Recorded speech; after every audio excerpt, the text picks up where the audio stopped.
Prince Harry has effectively been shut out of the FIFA World Cup, not simply left off a guest list in some routine administrative way, but excluded for a specific and documented reason tied directly to a particular individual. Prince Harry, a man who, before relocating to the United States, would likely have been considered one of the public faces of a FIFA World Cup hosted on American soil, has found himself on the outside looking in. And according to reports, a major factor appears to be his long-running feud with football icon David Beckham. That distinction between being uninvited and being shut out is important. Being uninvited suggests a passive omission, simply not making the list. Being shut out implies something more active, a deliberate decision that someone's presence is not desired because of who else is there and what they represent. That is the picture emerging from this week's reporting surrounding Harry and the World Cup final. What makes the story noteworthy is not merely the snub itself. People miss out on events all the time for countless reasons, and no one gets invited everywhere. What matters is what the framing of this particular snub tells us about the transformation of Harry's commercial and social standing over the last 5 years. More specifically, it reveals how major global events now assess which public figures add value to their image and which do not. Tonight, we're examining the World Cup story, what it reveals about the dramatic shift in the Beckham-Sussex relationship since the 2018 wedding, where David and Victoria were seated prominently as honored guests, the reported incident in Australia that allegedly shattered what goodwill remained, and a separate story that has been quietly developing for 5 years. The Bench, the children's book intended to establish Meghan as an author. Its 5th anniversary arrives this week, bringing with it a moment of reflection on what that commercial disappointment may have been signaling all along, not just about the book itself, but about much of what followed afterward. But first, the World Cup story, because the reporting is unusually specific and the details matter. Meghan Markle, yes, my favorite, a force for good or, well, I think she's a force for perpetual bad. Laughter. Perpetual. Are you glad to have her back in the United States? We are not. Laughter. We'd happily make a trade. The FIFA World Cup is taking place in the United States. Harry lives in the United States. By any reasonable assessment of where he stood 5 years ago, with his global recognition, American residence, celebrity connections, and history of appearing at major international sporting events alongside royals, athletes, and entertainment figures, he would have seemed like an obvious presence at a tournament of this magnitude hosted virtually in his backyard. Not long ago, the assumption would have been that he would play a prominent role. Front row appearances, celebrity visibility, the sort of attendance that generates headlines on its own.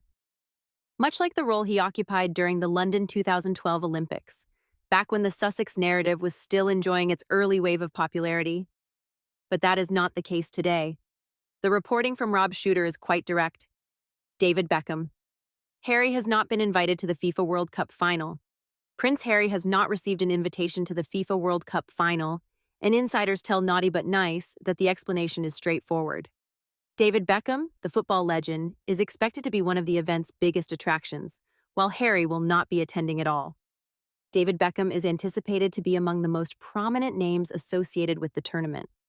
According to sources, the decision was not driven by logistics or guest list limitations. Instead, it reflects a settled view regarding whose presence the event embraces and what those individuals symbolize. Football chose its prince years ago, and that prince is David Beckham. That phrase, football chose its prince, is worth examining carefully because it points to something larger than a personal falling out or a social slight between former friends.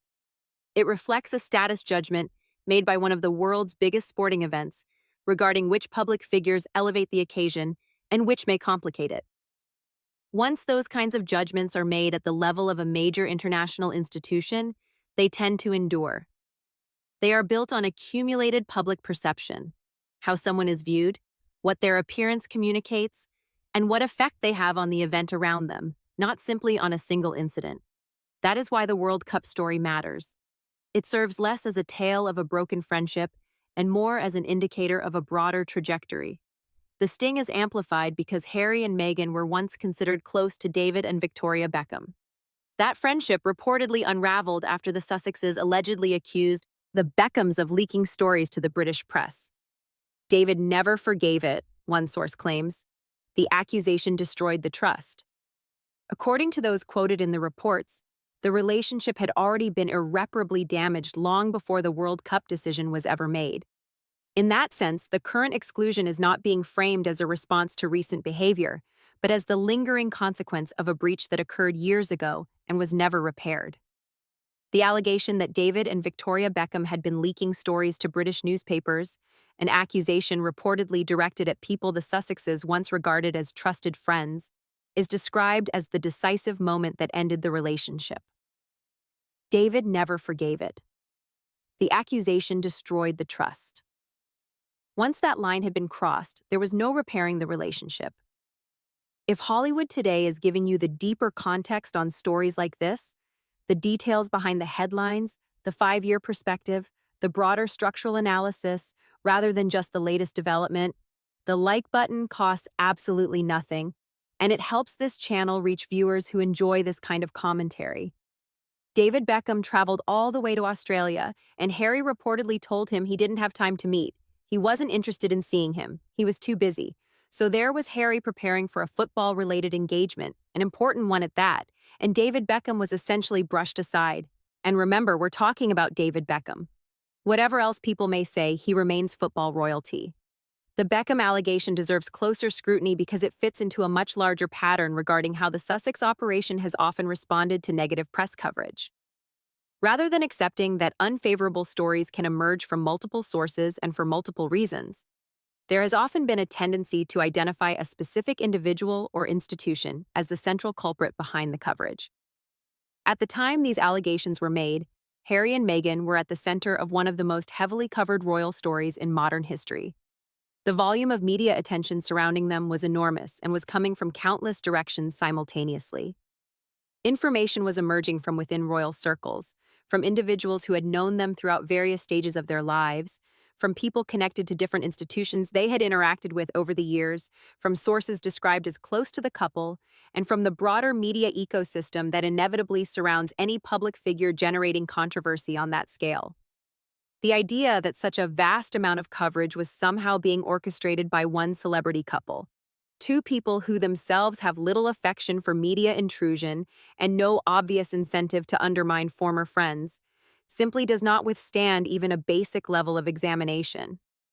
Before the accusation, the Beckhams occupied a very different role in Harry and Meghan's world. They were wedding guests, they shared social connections, they moved within many of the same British celebrity and cultural circles. The allegations suddenly placed them at the center of a media operation they had no apparent reason to be involved in. And according to the sources speaking this week, David Beckham's reaction was not mild disappointment. It was the particular kind of anger that comes from being blamed for something you know with absolute certainty you never did.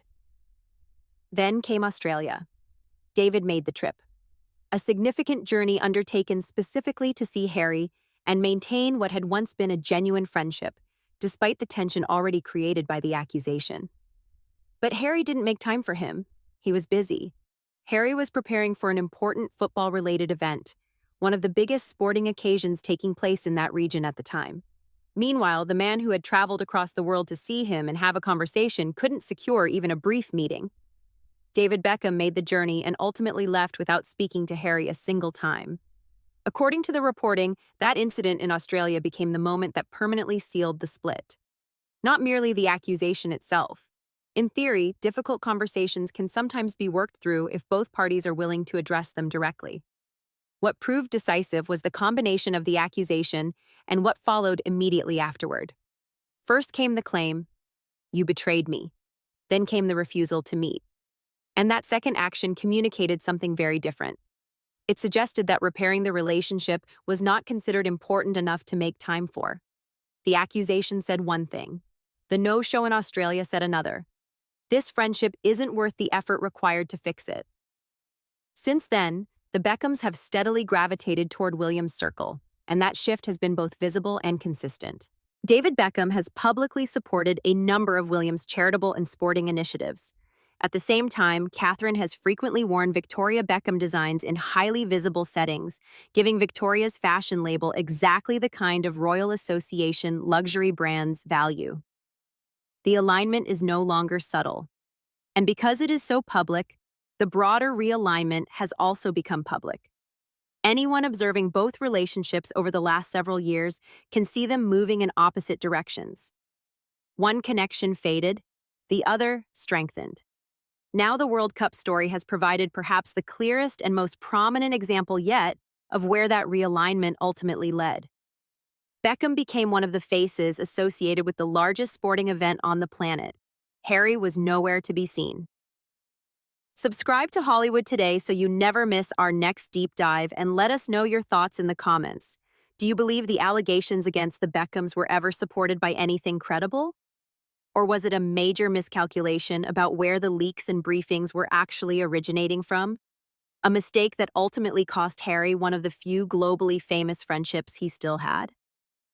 Now let's turn to the bench, because this week marked the 5th anniversary of Meghan's children's book, and the Daily Mail's retrospective on what that anniversary reveals about the wider Sussex commercial story deserves a much closer look than it usually receives. The Bench was released on June 8, 2021. The timing could hardly have been more favorable from a commercial standpoint. It was exactly the kind of launch window most major publishers dream about when releasing a book from one of the most talked about public figures on the planet. COVID restrictions were gradually being lifted throughout the summer, creating a period in which many consumers had accumulated disposable income from reduced spending elsewhere while also maintaining strong book-buying habits developed during lockdowns. Meghan was also riding the peak of the post-Oprah attention wave. Her interview with Oprah Winfrey had aired just months earlier in March 2021, sparking arguably the biggest royal controversy of the modern era.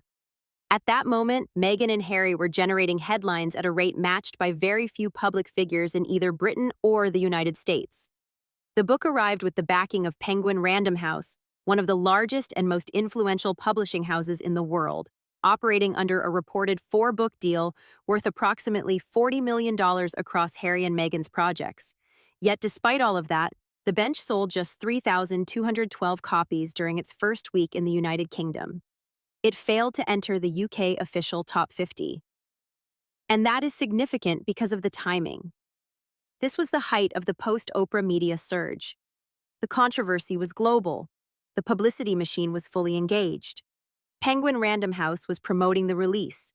Entertainment reporters and royal correspondents across the world were prepared to cover what was being presented as Meghan's first major creative project. Even viewed through the most sympathetic lens, those sales figures are difficult to classify as a success. This should have been a book that was impossible to ignore. Instead, readers could walk through a bookstore, glance at it briefly on a shelf, and continue on without giving it a second thought.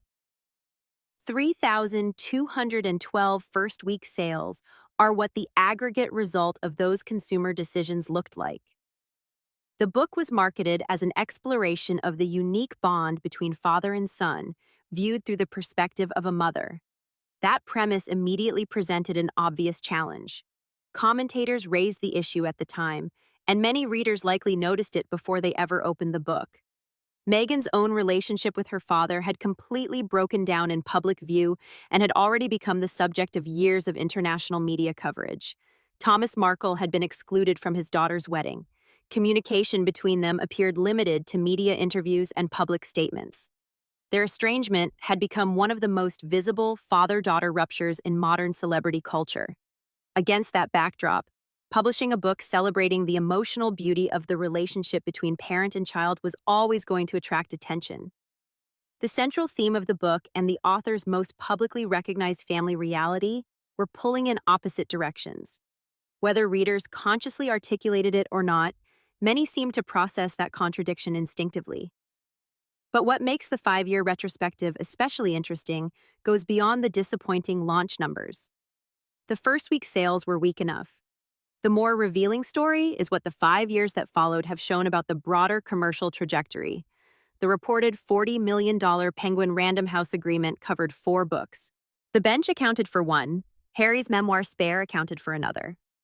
And unlike The Bench, Spare was a genuine commercial success. It sold millions of copies worldwide because it offered something audiences believed they were buying access to: inside information, palace secrets, accusations directed at specific family members, a first-hand account of a royal family conflict that readers had been following for years. A significant portion of the advance was effectively justified by what Spare delivered commercially. That leaves 2 books completed and 2 books remaining. And since then, very little. No publication dates, no officially announced manuscripts, no titles, no widely reported evidence suggesting the remaining books are actively moving toward publication.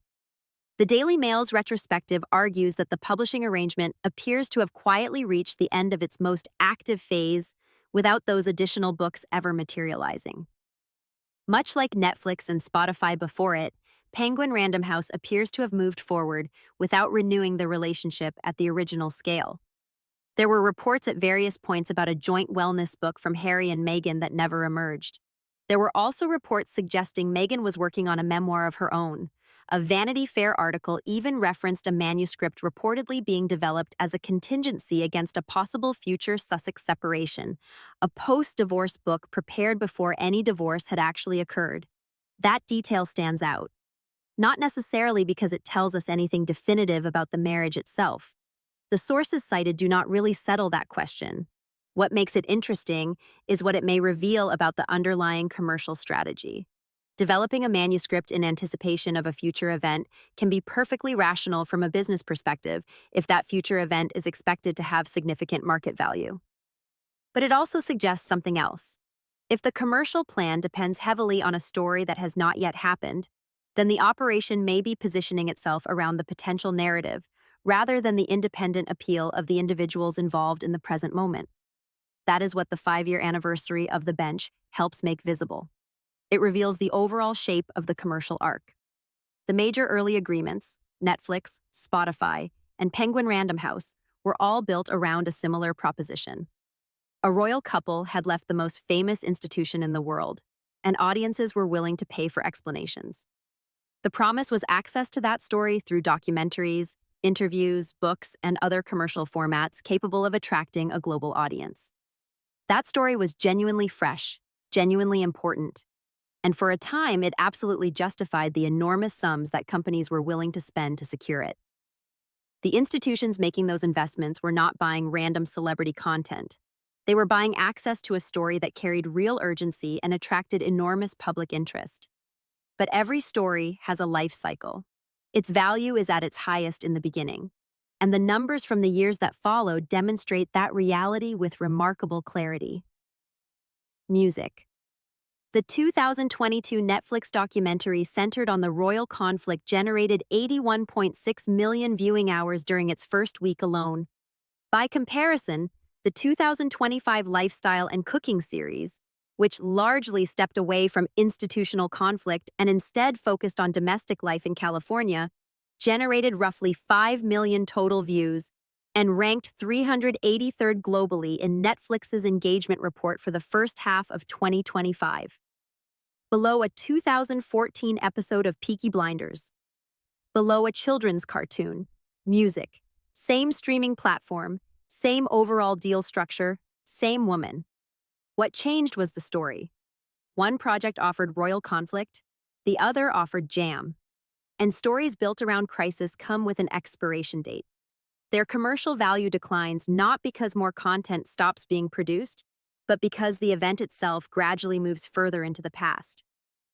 The Bench was arguably the earliest visible signal that there was a structural issue within the broader commercial model. The book struggled because the audience's interest was primarily centered on Meghan as a royal figure departing one of the world's most famous institutions under dramatic and controversial circumstances. They were not necessarily interested in Meghan as a children's author, exploring the emotional dimensions of fatherhood through a book that could have existed entirely independently of any royal connection.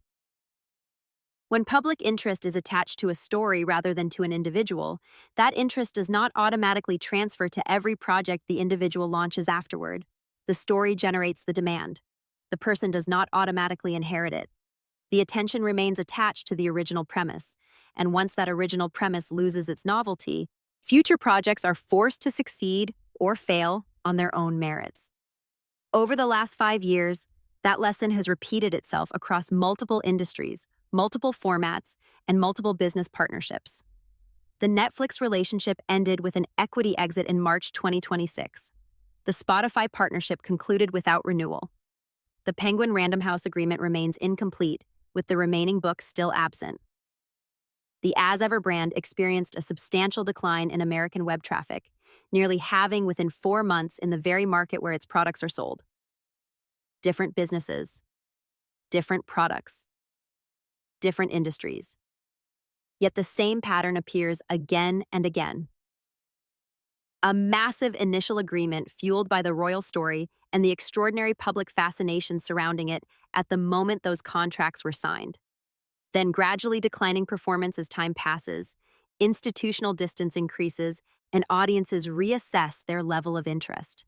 And finally, business arrangements that are not renewed at their original scale because the foundational premise that justified them cannot be recreated, and an independent commercial proposition has not fully established itself.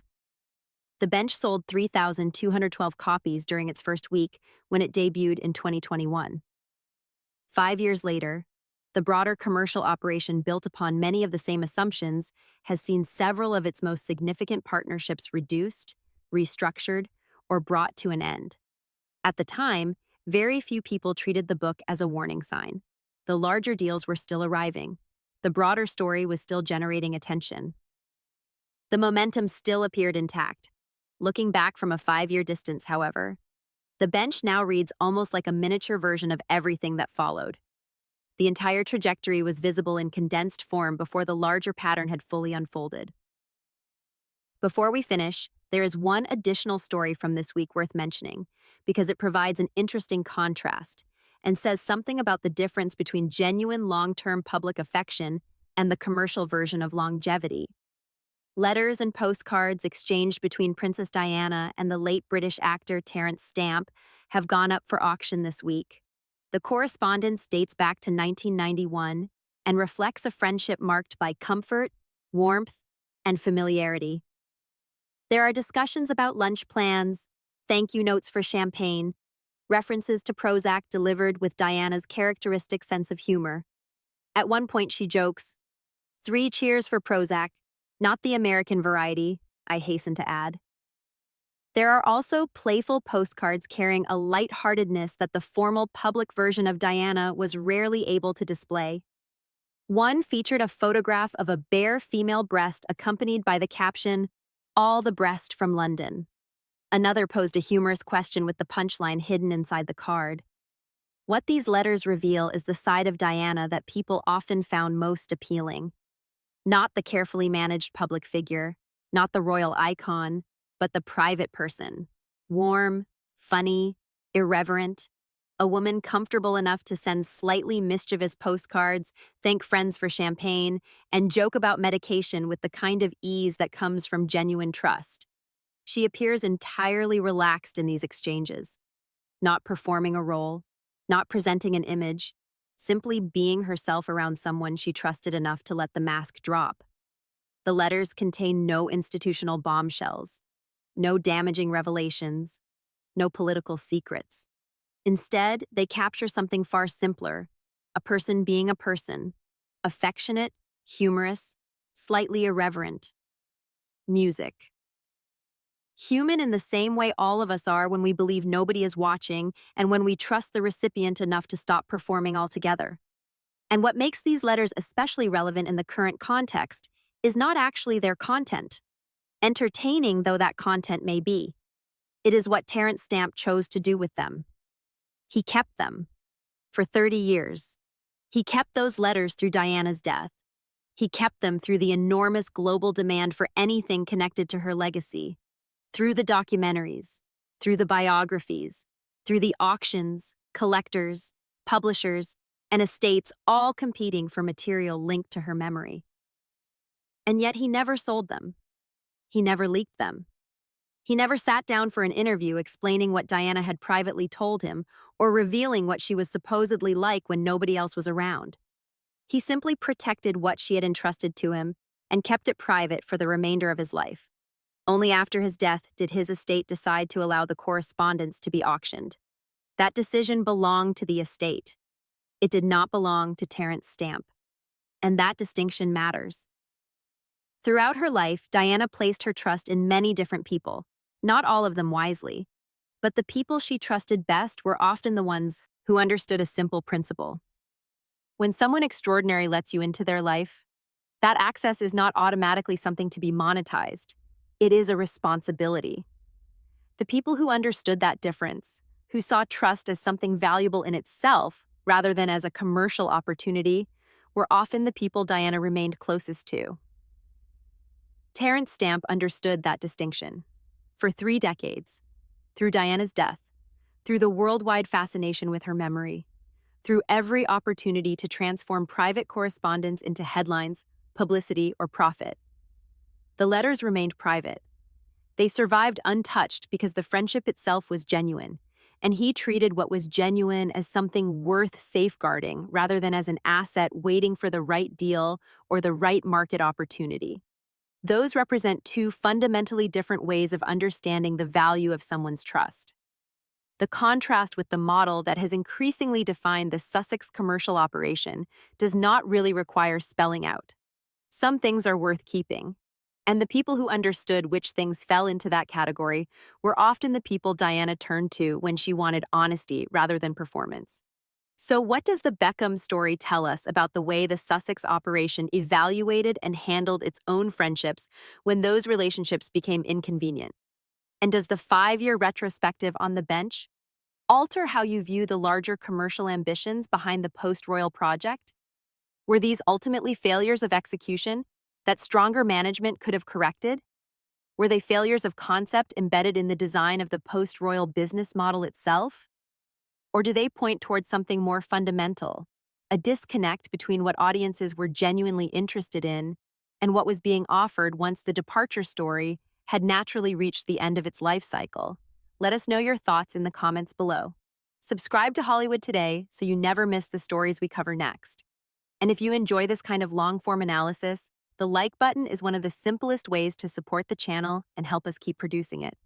Until next time, the story continues to evolve, and we'll be here when it does.